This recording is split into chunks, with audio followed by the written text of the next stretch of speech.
What's up, everybody? So today I am going to be investing $500 on Coinbase and turning it into $1,000 as a long-term investment. Now the way I'm going to do this is by investing in 3 different categories. One of these categories will be a safe category, the other category will be a mild category, and the other category will be a very risky category. Try your best to ignore the fact I just launched my Apple Pencil. But if you look down at the screen right here, essentially I have these 3 categories lined up, and under a cover for right now, I have 4 coins in each category listed out. As we go through the video, I'm actually going to be making my decisions on these coins live, and in fact, I have my phone with me right here, and I will be investing in these coins live on camera for you. I'm doing this so you can really see my thought process behind all this, because you can't really capture a lot of that thought after actually doing the action, because you don't remember everything that goes to your head. With that, let's unveil the first 3 coins in the safest category. Now these are the ones that you would expect: Bitcoin, Ethereum, Litecoin, and BNB. Bitcoin, Ethereum, and Litecoin have been around forever, and BNB is a pretty new addition to the 4. And I, for one, think it's really deserving to be on that list, even if it hasn't been around for as long. So with these safe coins, my goal is actually just to hold the money and watch it grow over the next few years. And these 4 coins, my general philosophy behind picking them was to assume that the price itself would be consistently going up over the next few months and next few years as the market goes up, because these 4 coins generally dictate the market, especially Bitcoin and Ethereum. And thinking about it, I do think I want to put in around $300 of my $500 into these safe coins. And really thinking about it right now, we've seen Bitcoin go up 200% since last year. And to put in around like $150, $170 into Bitcoin and watch that, even if it goes 1.5 and the market's slow over the next year, I still think that would be a good return. A 50% return a year is crazy on any investment. So I'm thinking 150, 170 on Bitcoin. Okay. Litecoin. Now, Litecoin is a bit outdated. A lot of people don't like Litecoin, but I do think I'll put a little bit of money into it just in case, its price does rebound back up to around the $300 mark. Ethereum is a must. Assuming we put in 170 into Bitcoin, 50 into Litecoin, we have 220 or 80 left.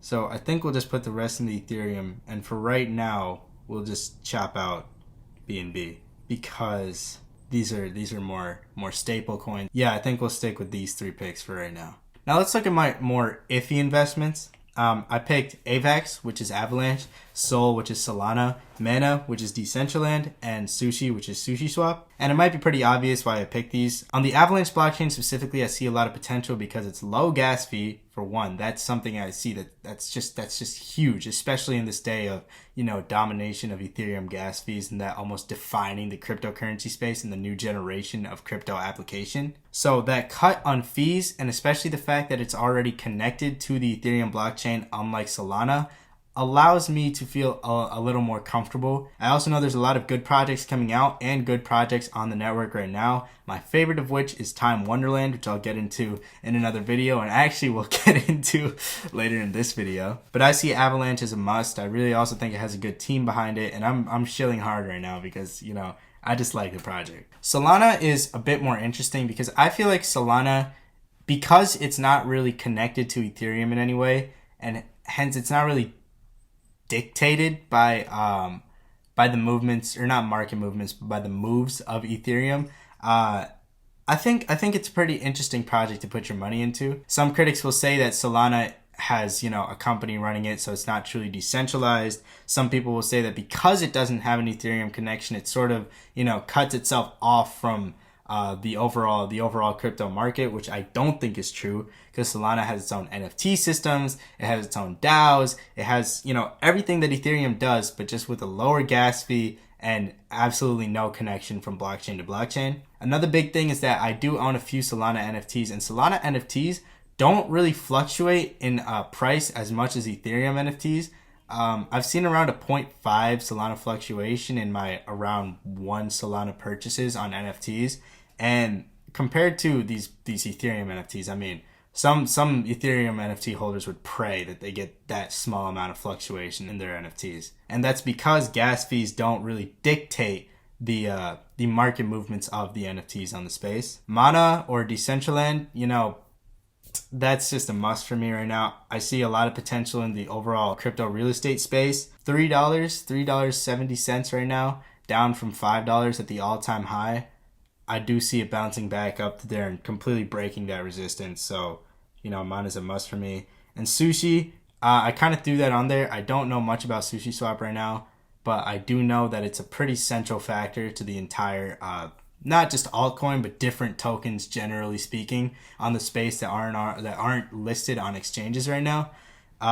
So I might put a few dollars into there, but because I lack understanding on it right now, I'm not going to do too much. I put 300 into the safe coins, and I'll put 125 to the somewhat risky coins, leave 75 for the risky coins. I will be putting in around, I'd say 60 into AVAX, 60 into Avalanche.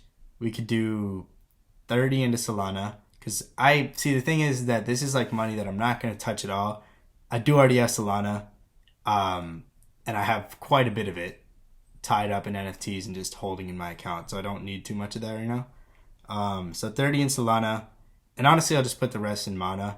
I won't really touch Sushi Swap, especially because it's up right now, like very high up right now, like 17-18% up right now. So it's not really like I don't want to risk just like putting my money in, seeing it crash, and then hope that my money restores to the point that it was at when I put my money in, if that makes sense. I don't want to risk a huge loss straight up front, so I'm just not going to do that. So now for the category you guys have all been waiting for, which is the risky category, the risk category. Yeah, let me just do it. So we have our 4 coins, and I know a lot of you just like reeled back in your chairs, but we have our 4 coins. 1, Doge. 2, Shiba Inu. 3, OHM or Olympus DAO. And 4, Time or Time Wonderland. Now, I picked Doge and Shiba because it's like, it's one of those investments that you know, like people just have their money in it. And I feel like if there's ever a day where Twitter just starts exploding again and like people are like, oh, buy Doge, buy Shiba, it's like, you know, it's like a money machine. Bad way to explain it. It's really not a money machine. So some money is going to be going into one of these 2 coins. Might just split it half and half, honestly. OHM is interesting, and so is Time, because these are two websites where you can stake your money and return get an APY back on it.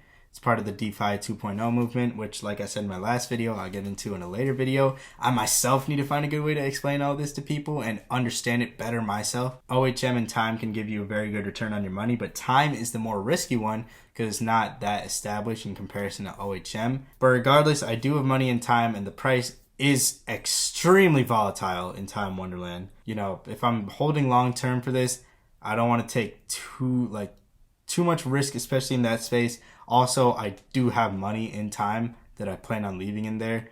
Doesn't really make sense to add more on top of it right now. We will put $40 into Doge and Shiba and $35 into OHM. All right, so now we have our splits, so it's time to do the purchasing.